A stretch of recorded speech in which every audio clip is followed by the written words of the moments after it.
Yang, istighfar yang. Ngapain kau nyuruh aku kayak gitu yang? Lagian itu perbuatan yang sangat berdosa.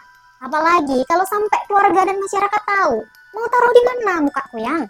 Aku nggak mau kerja kayak gitu dosa. Halo semuanya, thank you udah klik video Jenius Fami. Aku doakan kalian selalu sehat walafiat dimanapun kalian berada. Geng, kalian tahu nggak? 5 November 2004 lalu pernah ada kasus yang bikin miris dan bikin geleng-geleng kelapa nih. Di mana ada seorang suami tega menjajakkan istrinya sendiri. Hal itu terpaksa dilakukan karena faktor ekonomi katanya. Sebenarnya ya, di mana-mana sebagai seorang suami itu, tugas utamanya adalah menafkahi lahir dan batin istrinya. Intinya harus bertanggung jawab lah ya. Ini kok kebalik, malah istrinya yang dijajakkan untuk mendapatkan pemasukan. Kira-kira apa yang terjadi sebenarnya dengan pria tersebut?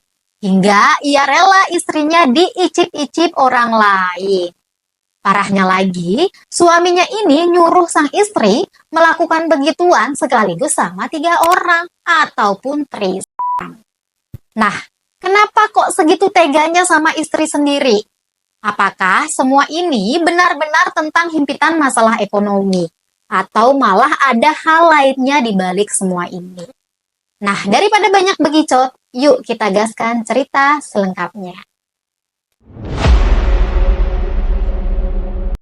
Jadi di Gresik, Jawa Timur, ada sepasang suami istri bernama Totok, umurnya 32 tahun. Dan istrinya kita sebut saja namanya Neneng, 29 tahun. Nah, si Totok ini profesinya sebagai seorang kuli bangunan. Sedangkan sang istri kesehariannya hanya sebagai ibu rumah tangga dan mengurus anaknya di rumah. Hasil dari pernikahan itu, mereka memiliki 2 anak. Kehidupan bahtera rumah tangga keluarga ini tampak biasa-biasa saja, seperti rumah tangga pada umumnya lah. Seperti biasa, setiap pagi Toto ini berangkat kerja sebagai kuli bangunan. Pada saat itu, Totok berusaha berjuang keras tuh mencari cuan untuk kelangsungan hidup keluarga kecilnya. Tak peduli hujan ataupun panas, ia jalani pekerjaan itu dengan seikhlas-ikhlasnya.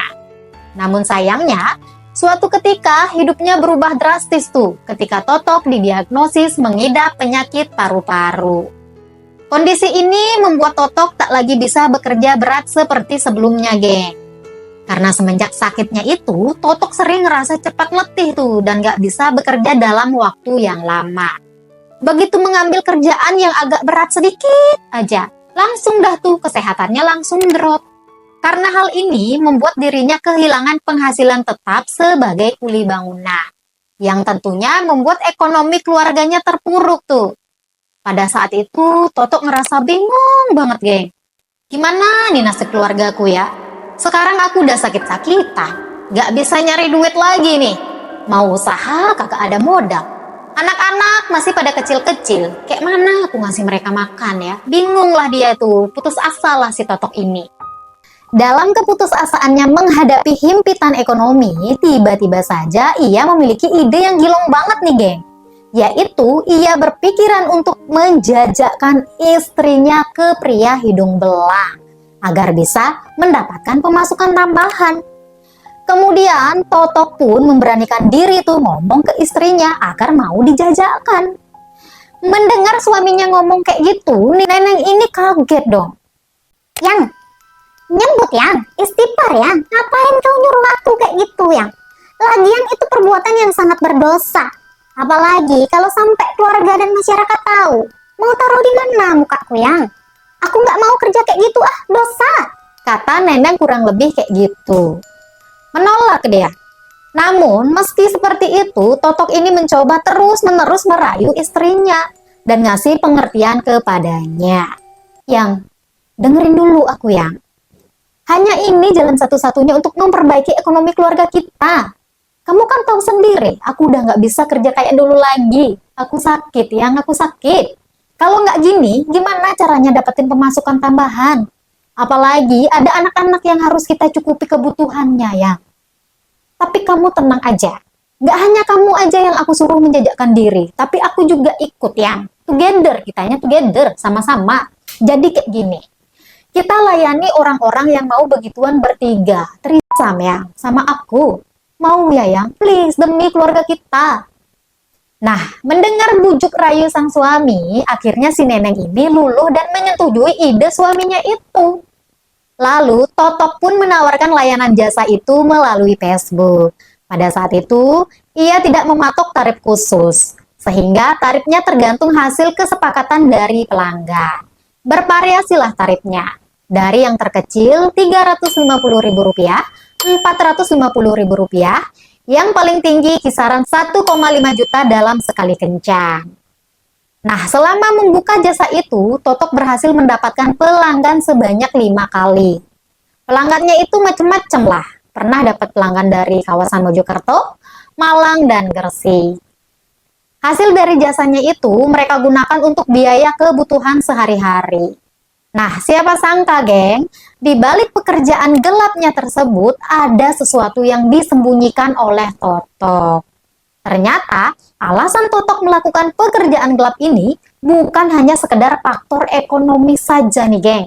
Melainkan, diam-diam ia memiliki gangguan seksual. Di mana ia memiliki fantasi ingin begituan berame-rame, geng. Jadi ceritanya, selama ini Totok doyan banget tuh nonton film begituan, film biru lah, yang diperankan 3 orang. Yang pada akhirnya membuatnya penasaran dan ingin banget tuh mempraktekkan apa yang ditontonnya itu. Nah, dari situlah ia mendapatkan ide untuk menjajakkan istrinya. Jadi, si Totok ini bisa menyalurkan kepuasan fantasi yang selama ini dipendam-pendamnya itu. Istilahnya menyelam sambil minum air. Uang dapat, kepuasan pun dapat. Waduh, Pak Toto. Nah, pada tanggal 4 November 2024, mereka ini mendapatkan job lagi nih dari seorang pria hidung belang yang berinisial AB yang bertarifkan 1,5 juta rupiah sekali kencan. Kali ini mereka disuruh datang ke salah satu hotel yang ada di Mojokerto. Sebagai tanda jadi, AB ini memberikan DP sebesar Rp150.000 dan sisanya akan dibayarkan di tempat. Malam harinya datanglah tuh Totok sama istrinya ke hotel yang disuruh AB. Masuk tuh mereka kucuk dan langsung melayani AB. Nah, pada saat mereka sedang asik-asik begituan, tiba-tiba saja mereka ini digerebek oleh polisi, geng. Dengan keadaan mereka masih berada di atas ranjang dan tak gunakan sehelai benang pun. Mereka pun kelimpungan tuh dan panik bukan main. Mereka benar-benar gak menyangka aksinya itu bakal terendus oleh polisi. Tanpa mereka ketahui, selama ini pihak kepolisian ternyata menerima aduan dari masyarakat sekitar mengenai aktivitas mencurigakan di hotel tersebut. Kebetulan di hari mereka menjajakkan diri, tim dari Satreskrim Polres Mojokerto Kota melakukan razia penggerebekan di hotel tempat mereka beranu-anu. Ketahuan sudah bisnisnya Pak Totok, geng. Karena perbuatan asusilanya, mereka pun ditangkap dan dibawa ke kantor polisi. Dalam razia tersebut, polisi berhasil menyita barang bukti berupa uang 1 juta rupiah, 2 kunci hotel, 1 buku nikah milik Totok dengan istrinya, 1 spray, 2 handuk, serta 1 ponsel yang dipakai mempromosikan jasanya. Totok pun ditetapkan sebagai tersangka dalam kasus ini. Sedangkan istrinya dan pelanggannya yang berinisial AB dianggap hanya sebagai korban. Totok pun terancam mendapatkan hukuman penjara minimal 3 tahun hingga maksimal 15 tahun penjara. Dalam konferensi pers setelah penangkapannya, Totok mengatakan terpaksa melakukan hal tersebut lantaran himpitan ekonomi. Ia juga mengatakan semenjak ia sakit-sakitan, ia nggak bisa kerja berat lagi, yang mengakibatkan pemasukannya sangat minim. Yang mengejutkan lagi, Totok dengan jujur mengakui bahwa alasan melakukan pekerjaan itu bukan hanya karena himpitan ekonomi doang, gengs. Namun karena ia ingin mendapatkan kepuasan fantasi begituan bertiga. Jadi uang dapat, fantasi pun dapat. Ujar Totok kayak gitu. Sontak saja pengakuannya itu membuat polisi geleng-geleng kelapa, gengs. Biasanya ya, kalau orang yang ditangkap polisi itu kebanyakan orangnya kan sedih atau malu gitu kan ya, geng. Tapi berbeda sama si Toto. Justru ia merasa sangat senang dan ngucapin banyak terima kasih banyak kepada Bapak polisi karena sudah menangkapnya. Menurut Toto, penangkapannya ini mungkin adalah teguran dari Tuhan agar ia lebih insya.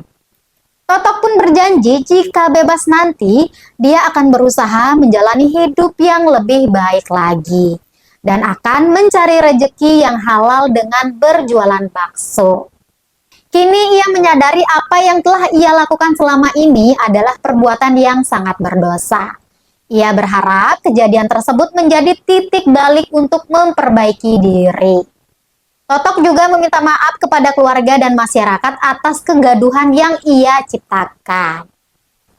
Nah, geng, kita doakan Pak Totok benar-benar insaf, tobat, dan bisa kembali ke jalan yang benar. Dan gak berpikiran untuk menjajakkan istrinya lagi. Kasihan istrinya kan? Dan semoga setelah ia bebas nanti, ia bisa buka usaha bakso seperti yang diinginkannya. Semangat ya Pak Toto, dan semoga penyakit yang Bapak derita bisa disembuhkan. Amin. Oke lah geng, itulah kisah kasus mengenai si Pak Totok. Bagaimana nih, apa pelajaran yang kita dapat dari kasus ini? Kalian bisa tambahkan di kolom komentar ya geng. Terima kasih sudah menonton, see you next time.